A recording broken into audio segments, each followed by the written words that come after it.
This is 6 News at 10. Tonight on 6 News, what's with the trees that's making you sneeze? We look into why allergy symptoms seem to be extra annoying this season for some Texans. And for victims of child abuse, help may be just a stone's throw away. See the special way one woman is spreading awareness about a serious problem.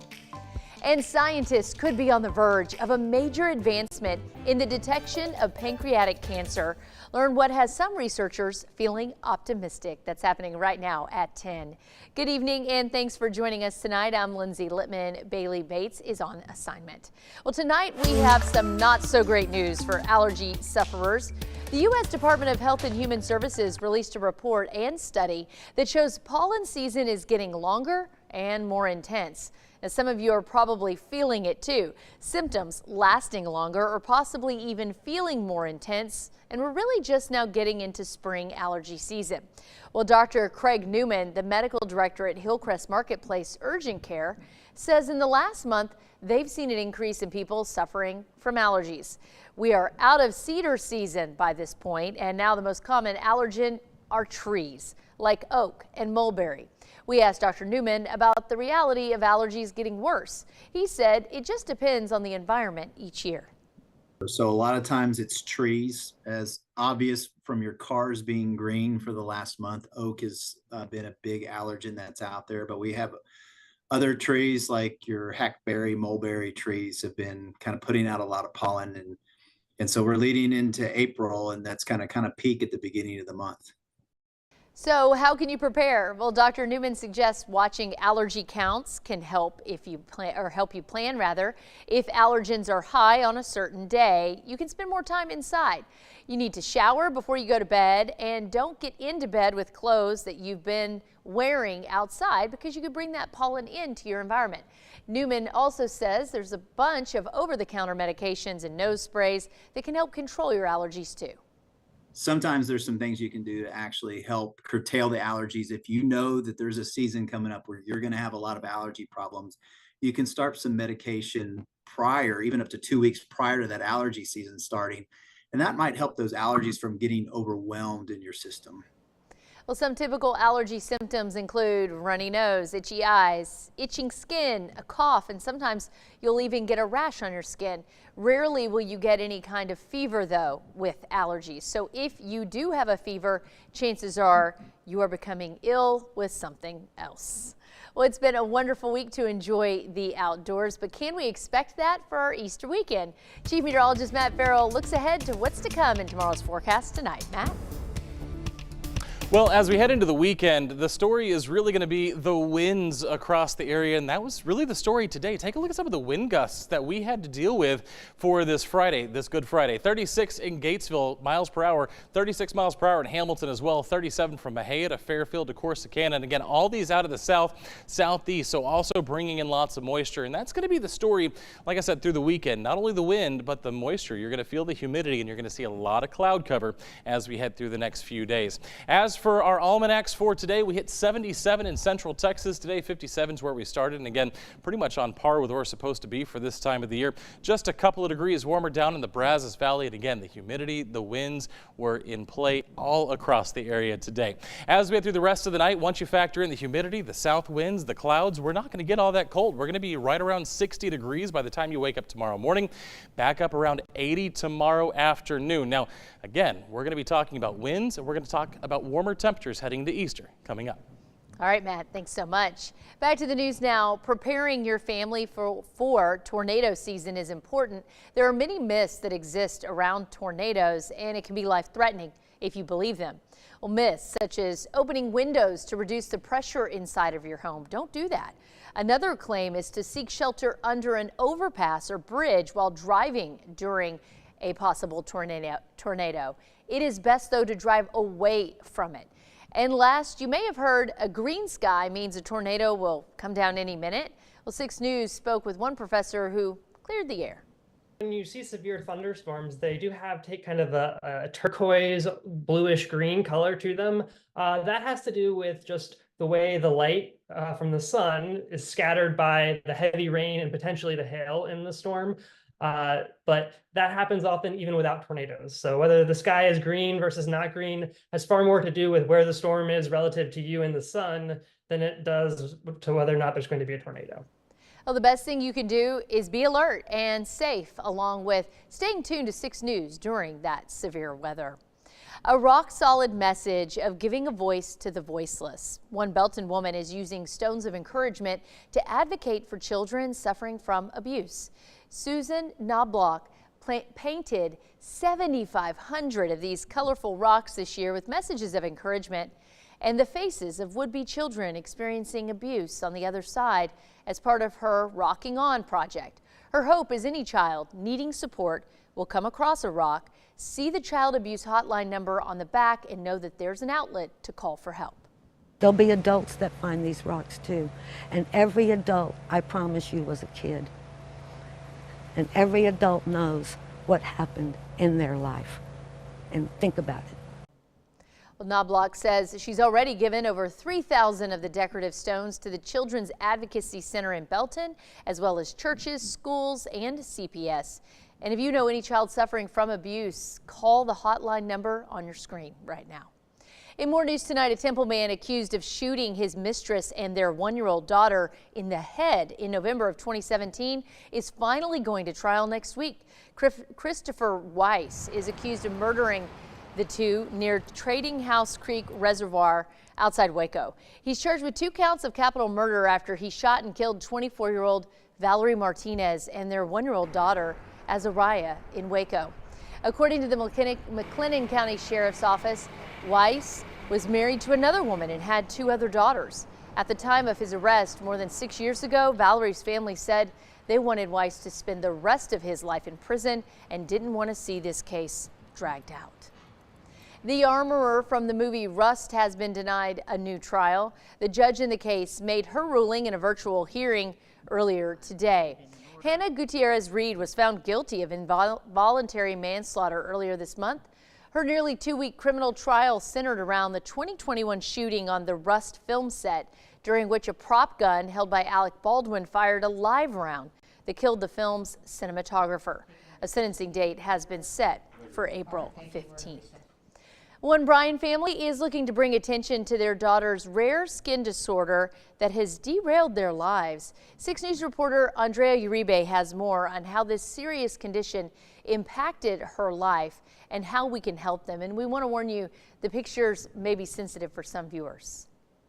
What started as a checkup with a neurologist for never-before-experienced seizures ended up putting 20-year-old Bryan native Mallory Gonzalez in the ICU burn unit in Galveston. Now her mother is trying to raise awareness of her daughter's new reality of dealing with Stevens-Johnson syndrome, a rare serious disorder of the skin and mucous membranes. Mallory Gonzalez started her journey as an employee with Bryan ISD at Sadberry Intermediate School this year, an extrovert who loved working with kids and helping others. But soon after, she began having seizures, and after many doctor visits and studies, the doctor decided to put her on medication that caused her to develop Stevens-Johnson syndrome, which gave her migraines, flu-like symptoms, and painful blisters all over her face and body. They told us with this syndrome, it's going to be a struggle of self-esteem, of depression, of a lot of things to come. You may not be the same as what you were before it started.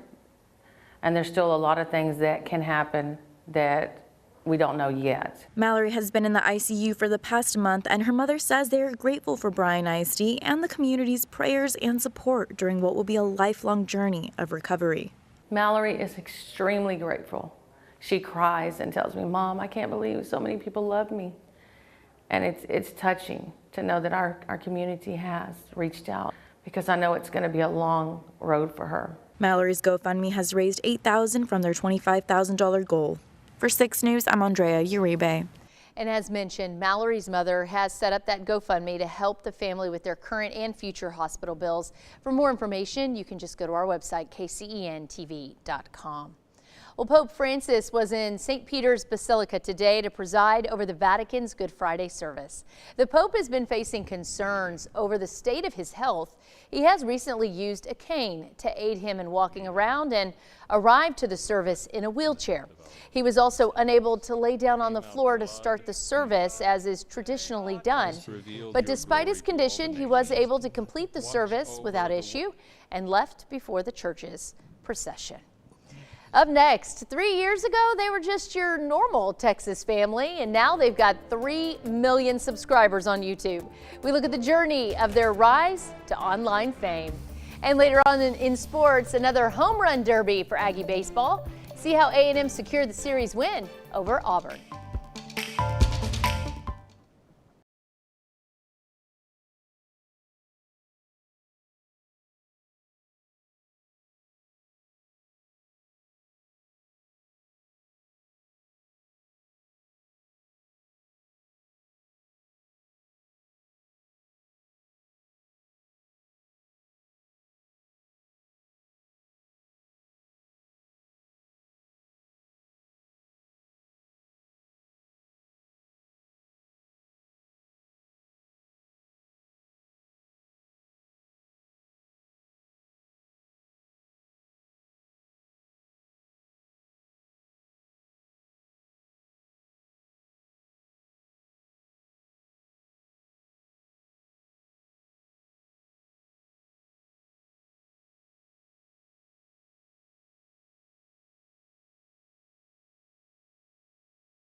Welcome back. If you ask a child what they want to be when they grow up, chances are they'll mention being a YouTuber or a TikTok star.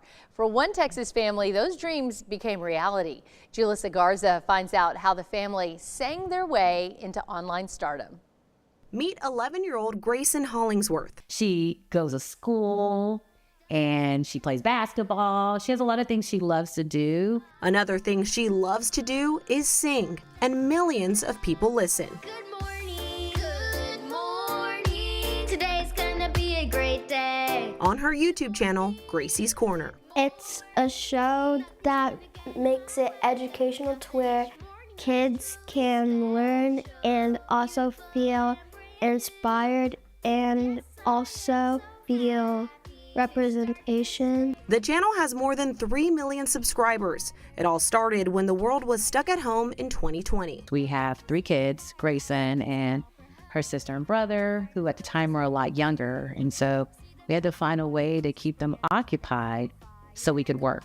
And during that time, our children were watching shows on TV, and we noticed that a lot of the things they were watching, educational things they were watching, did not have a lot of characters that look like them. From there, Gracie's Corner kicked off. Educational videos with music, different characters, touching on different topics like mental health. We get almost 130 million views per month. I think why it really resonates with families is because people want their children to watch educational content. Although millions of people are now subscribed, it wasn't always like that. It started off with us only getting views from family members. Even that, I remember like our first few videos, we would get like 100 views, and it's like, wow. And there was even doubt from others. There were people who were saying like, why do you want to sing nursery rhymes? You should do something else. Like, is this gonna catch on? Is it gonna do well? The mother-daughter duo says while the channel continues to grow,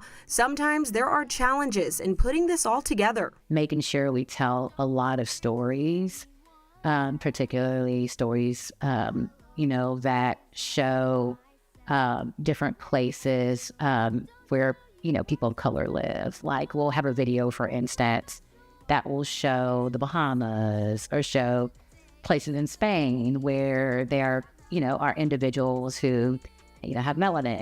And an important thing is making sure we get it right, like doing research, talking to people. But Mom Arlene says the found success is a testament to being authentic and not giving up, a message Grayson hopes to relay to others. Don't let anybody stop you, and just keep your head high and stay humble. Like a lot of young girls, Grayson says there are women who have inspired her. I'll put my mom first, then for second, I'd say probably Beyonce. She's happy to be a leader at a young age and hopeful for what her future holds. And maybe one day her name will be on someone's list of women who inspire them. I hope that I accomplished many things.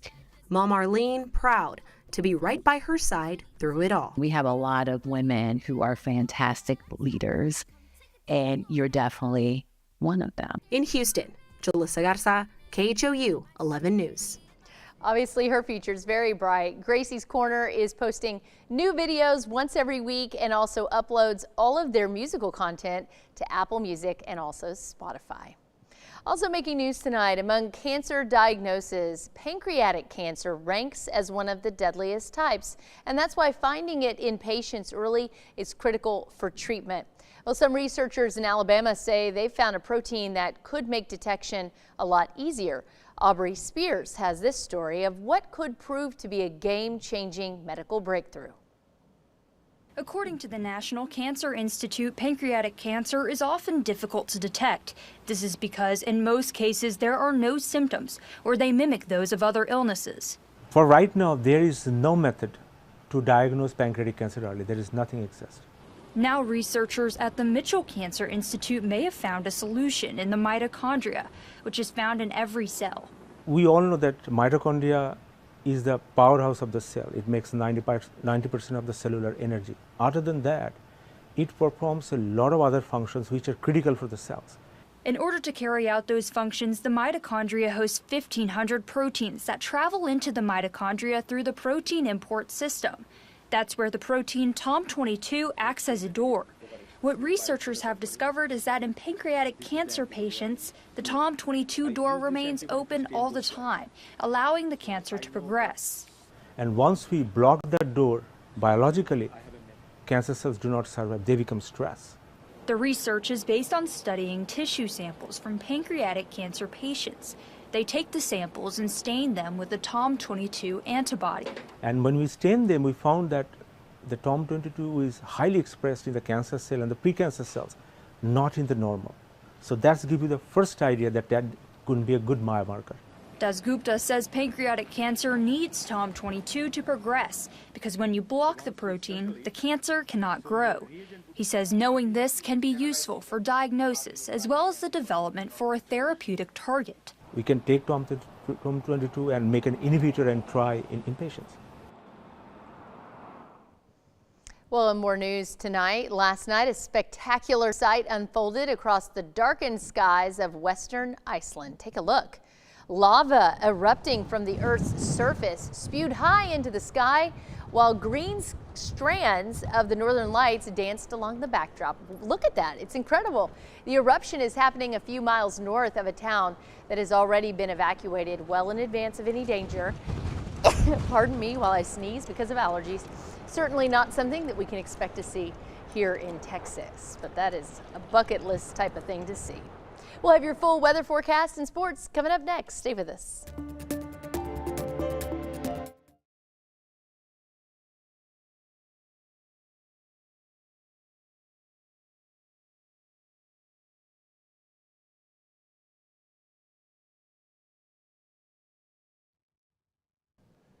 All right, let's take a look at your weather here on this Friday night. Well, we're starting off by talking about the eclipse. We're now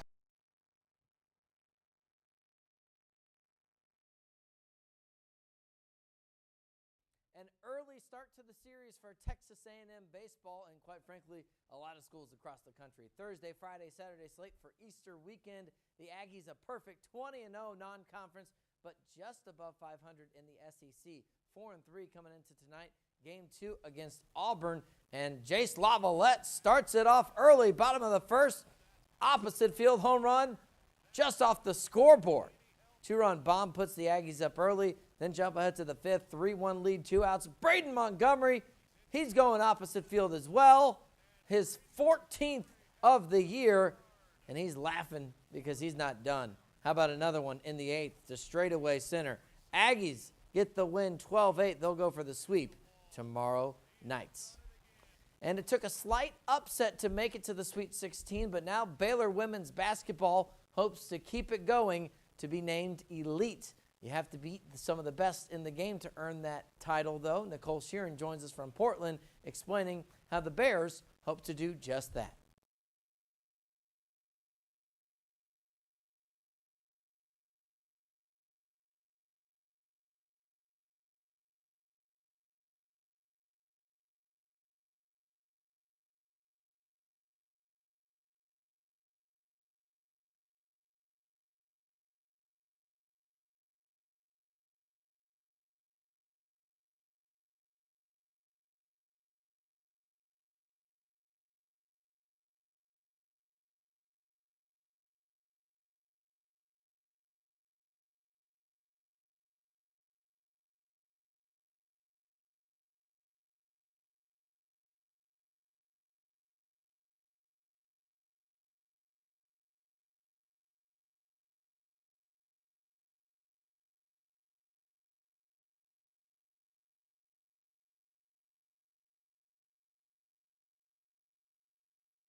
All right, let's take a look at your weather here on this Friday night. Well, we're starting off by talking about the eclipse. We're now just a little bit more than a week out, so of course I want to give you that up-to-date forecast as we head over the next 7 to 9 days as we head towards the eclipse. So here's what's changed over the last couple of days. Remember, we were going back and forth with the cloud covers. So what we're looking at now with some of our forecasts, and this is what we call an ensemble model. What that means is it's taking several models and kind of averaging them together to see what we're going to get.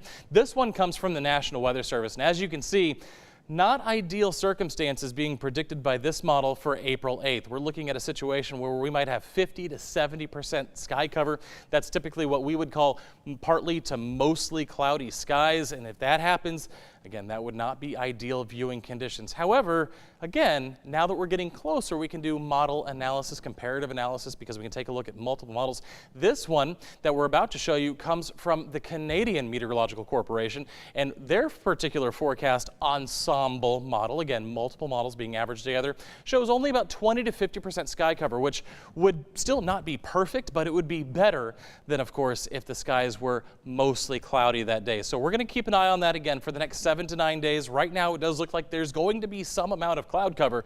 It's just going to be a matter of how much and whether or not that upper level low pressure system is going to bring us rain as we head through Monday as well. But again, we'll keep an eye on it, keep you updated. As for what our forecast is for this weekend, we start with what happened today. Those winds gusting up to about 36 miles per hour, 37 miles per hour in a few spots across the area. It was a very windy day. It is not going to be as windy for your Saturday. However, the wind will still be be a factor. Take a look here. It'll still be breezy. Sustained winds 10 to 15 miles per hour. Those gusts back up to about 20-25 for the morning. By afternoon, we're going to bring the gusts down to 20. That means the sustained winds down around 10, and then we'll stay that way through the evening. Heading back into Sunday, though, those gusts are right back up to 20-25 miles per hour, close to 30 at times. So again, the Easter eggs are going to have to be weighed down, and I wouldn't suggest putting them in the trees or bushes as you head through Sunday afternoon. So after that, we're going to turn our attention to this upper level trough, moving our way from the west. This is what's going to bring us our next thunderstorm chance, and this is Monday evening. It starts to come across the area, and as it does so, we could see the development of showers and thunderstorms right around dinner time, right around 7:30 before everything kind of moves out into the overnight hours. Now, with this particular batch of showers and thunderstorms, there is a low-end severe threat, mainly north of I-20, but it does sneak into parts of central Texas, so we'll keep an eye on that, of course, for you as well. Behind that, a cold front has us back into the 70s and dry the rest of next week.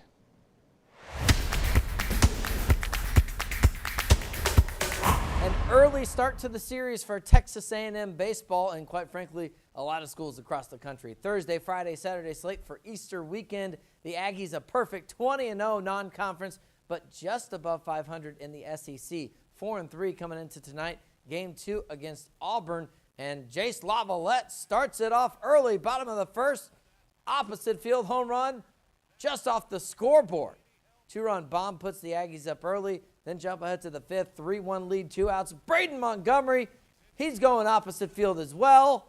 His 14th of the year, and he's laughing because he's not done. How about another one in the 8th to straightaway center? Aggies get the win 12-8. They'll go for the sweep tomorrow night. And it took a slight upset to make it to the Sweet 16, but now Baylor women's basketball hopes to keep it going to be named elite. You have to beat some of the best in the game to earn that title, though. Nicole Sheeran joins us from Portland, explaining how the Bears hope to do just that.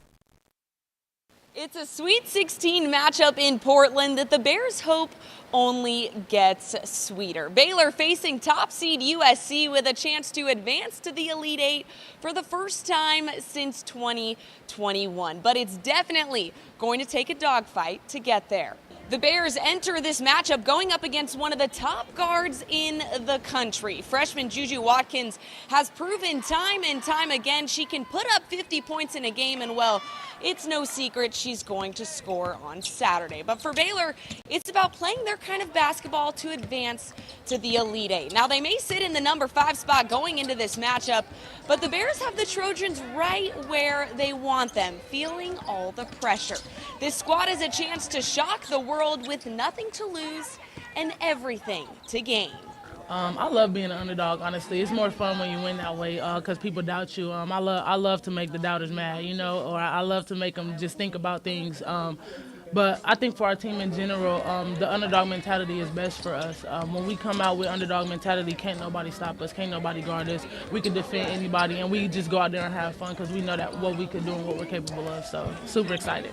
Oh, I love it. I mean, you know, I feel like there's no pressure on us. The pressure's on the other team. We're the underdogs. We have nothing, I feel like, to lose, but we have a lot to gain. I think, you know, that's the best way to go into it as an underdog. We're excited. USC is a special team, but I think, you know, this team is very special in its own way. We have so many people that can score the ball. It's so hard to scheme for us. I'm excited to see what we do tomorrow. For head coach Nicki Collen, this marks her first trip to the Sweet 16 as the head coach at Baylor, and that in itself is extra sweet. It's just special to be with this group that's truly ours. You know, these are not a bunch of inherited players that I'm winning with great players. These are players that believed in Baylor, that believed in me, believed that we could still be Baylor with Nicki Collen in charge. And so, you know, it's about doing it our way, but still being really, really successful doing it. These Bears have truly bought into this program, but for them, well, the job isn't finished. The energy was definitely high at the Moda Center today. Head coach Nicki Collen was dropping dimes from the arc, and while the swag definitely made its way to Portland. Dre Edwards said in the locker room that they're just ready to play this game. She said, let's do it right now. I'm ready. So this team is excited for this Sweet 16 matchup. Baylor, USC right here on Saturday with tip at 4:30 p.m. Central Time. And well, lucky for me, I've got a front row seat to all the action. But for now with the Bears in Portland, I'm Nicole Sheeran, 6 Sports.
All right, let's take one last look at your weather here on this Good Friday evening. 78 for tomorrow, wind gusts up to about 20 miles per hour. So yeah, it'll be breezy tomorrow. Windy though by Easter Sunday. Those gusts back up to about 30 miles per hour. 81 for Easter, 85 as we head into Monday. And again, those gusts will still be kicking across the area.